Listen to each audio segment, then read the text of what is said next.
तकरीबन 7 वर्ष के बाद हम सब लोगों ने चुन के यहाँ भेजा है कि लोगों की मुश्किलात और जो परेशानियां हैं उसको कैसे दूर किया जाए और अपनी बात यहाँ रखी जाए। उसी के संदर्भ में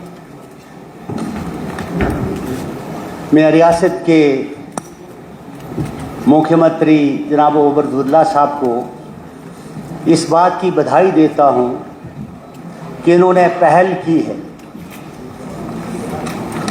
जो कि गवर्नर एड्रेस के अंदर भी मेंशन हुआ है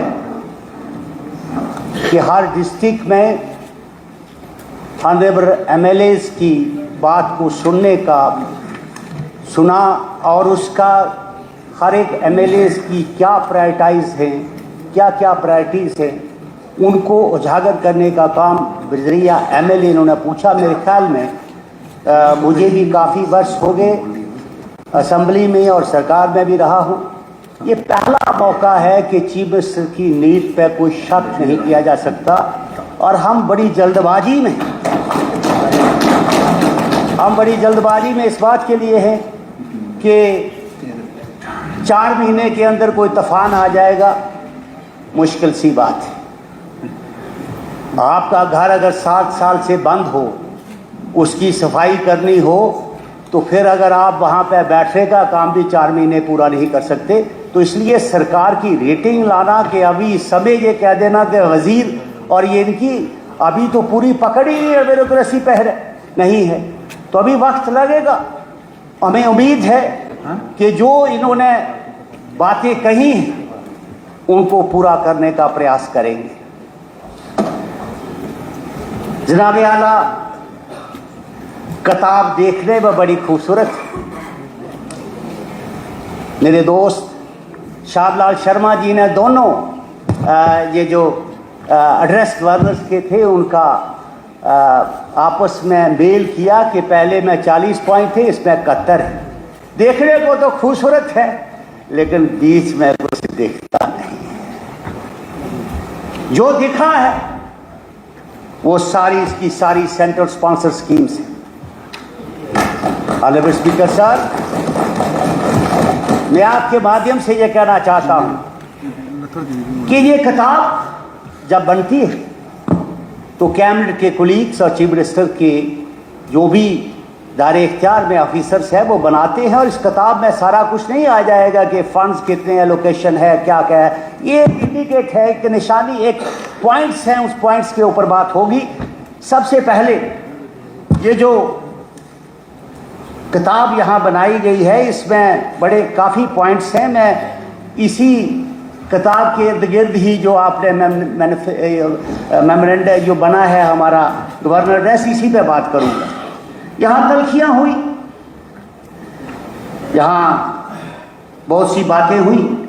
हमें स्पेसिफिक जो सब्जेक्ट है उसी पे बात करनी चाहिए।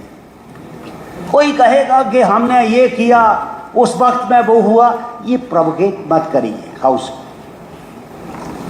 किसने क्या किया वो चला गया, जो आप करने वाले हो उसकी तरफ देखिए।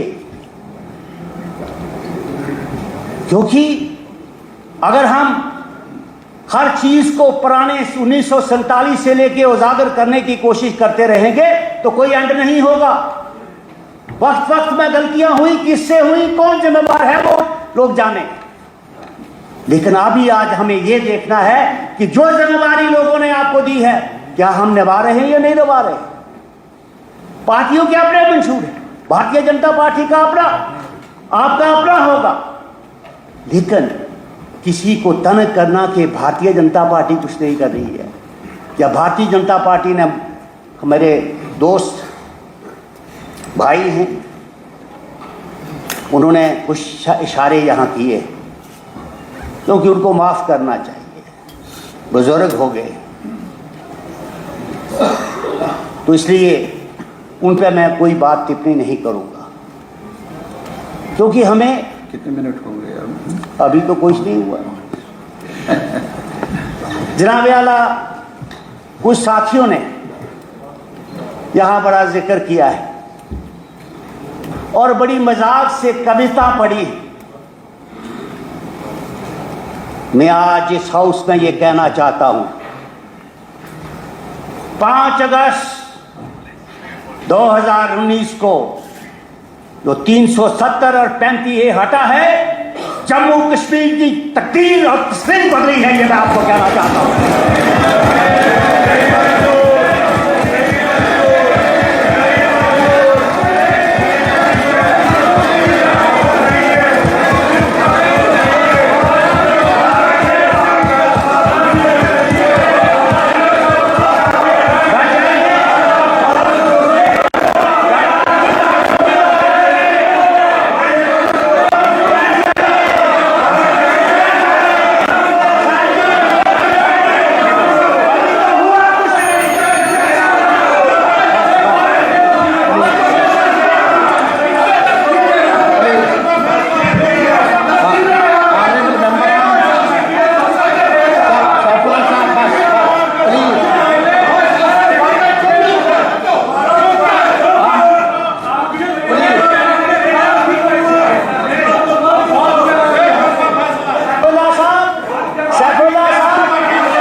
Please take your chair.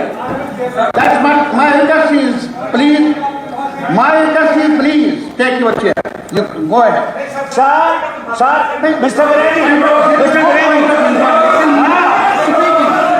इस बात के नहीं, सुनिए मेरी बात। Please. मैं मेंबर्स को ये कहना चाहता हूँ कि आप जब सर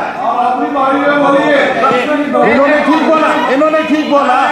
मेरी गुजारिश होगी कि पीठ पीछे अगर इनको पूछेंगे ये 370 क्या हुआ तो दिन भर रोता है। सुने ये भी रोते हैं, लेकिन मोदी जी के डर से नहीं बोलते हैं, रोते ये भी हैं। ऑनरेबल चेयरमैन साहब, कराची साहब, हो सकता है कि आपको जरूर पीड़ा होगी, मैं उसमें जाना नहीं चाहता और आपको ये बताना चाहता हूं, मैं कभी भी किसी के सवाल पर ना खड़ा होता हूं, ना मैं किसी को तंग करता हूं। मेरा शुरू से प्रैक्टिस रही है और मैं एक डिसिप्लिन आदमी हूं। मैं जो बात करने आया हूं, जो पार्टी का मकसद है, मैं जो हुआ उसको आप नहीं बोल सकते, आप उसे नहीं से सकते। मेरा हाथ है बोलना, मेरा हाथ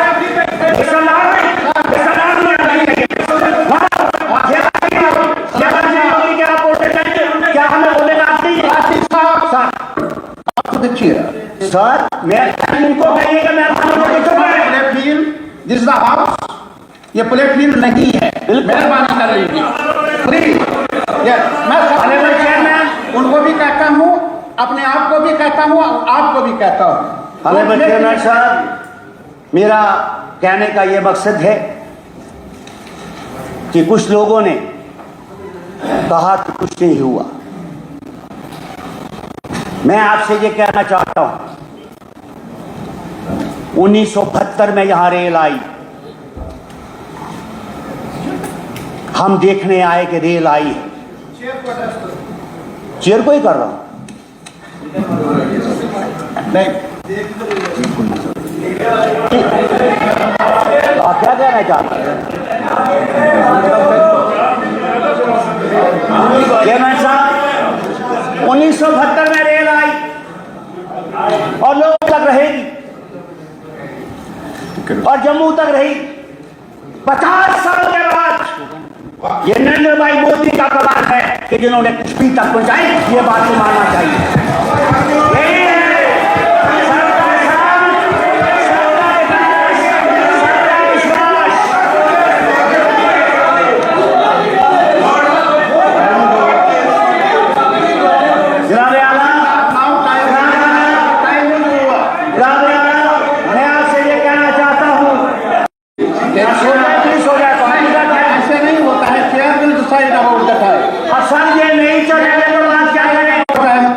conveying to you, sir, please.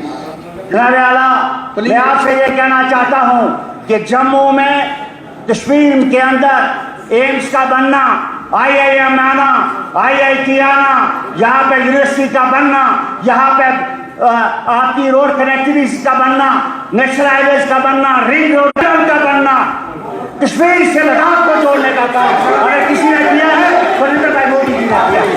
इसको बात को मानना चाहिए। बेसिकली जो मैं सेंट्रल स्पीच का So I नहीं 100% ऐसे कैसे बात I'm sorry, मुझे मजबूरन ये कहना पड़ेगा कि nothing is to be recorded in such a situation. Please, don't आने वाले जगह सर सवाल इस बात का है कि यहाँ पे इस किताब में जिक्र हुआ, इस किताब में जो जिक्र किया गया है कि मीटरिंग की बात की गई है कि 100% मीटरिंग के हक में हम भी हैं। मैं वज़ीर आला का तवज्जो यहाँ पे चाहता हूँ कि अगर 100% मीटरिंग के लिए हम इसके खिलाफ नहीं, ये होनी चाहिए, लेकिन जो एक बल्ब या 2 बल्ब का इस्तेमाल करता है उसका लाखों रुपए का पेंडिंग जो पैसा है देने वाला, उसको एक दफ़ा MST ला के ख़त्म किया जाए ताकि लोगों को राहत मिल सके। दूसरी बात सर कि राशन कार्ड का इशू आप सुनते नहीं हैं। Please sir, I request you, कई बार मैंने कहा आपका टाइम हुआ, इसलिए बमेहरबानी आप तशरीफ रखें। मेरा पार्टी का time I have to decide here, किस पार्टी को कितना टाइम है, कब किसको टाइम देना है। आपके लिए टाइम अलॉट किया है ऑनरेबल स्पीकर ने, उससे ज्यादा टाइम लिया आपने, बहुत अच्छा किया। आप सीनियर लीडर हैं इस हाउस के बीजेपी के, तो इस वजह से प्लीज, अरे 2 पॉइंट कल बताओ यार, कल 3 पॉइंट बताओ। नहीं आप ये खुद बोलेंगे, प्लीज प्लीज प्लीज। अरे ऐसे थोड़ा है कि आप अलग फिर सेशन बना दीजिए।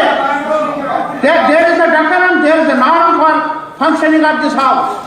All of us have to obey and follow those norms.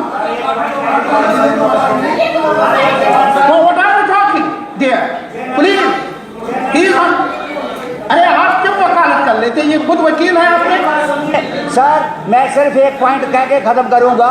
सबसे बड़ा मेन इशू रियासत जम्मू कश्मीर में है सर, जिसका जिक्र यहाँ इस किताब में नहीं किया गया है, वो ये है राशन कार्ड का इशू, जो आज ना डिलीशन हो सकती है ना नया राशन कार्ड बन रहे हैं। तो मेरी CAP दरख्वास्त होगी कि मेहरबानी करके इसके अंदर जल्द से जल्द कार्रवाई करें ताकि लोगों को इसकी राहत जो है वो मिल सके।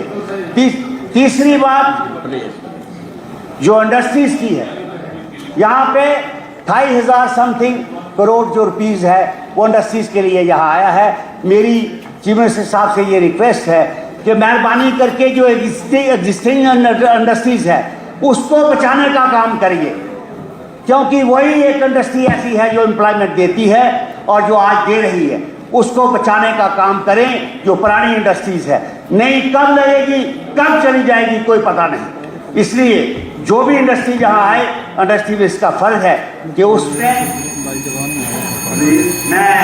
आपने मुझे वक्त दिया, मैं आपका बहुत बहुत धन्यवाद करता हूँ। धन्यवाद। जय बशीर साहब, डॉक्टर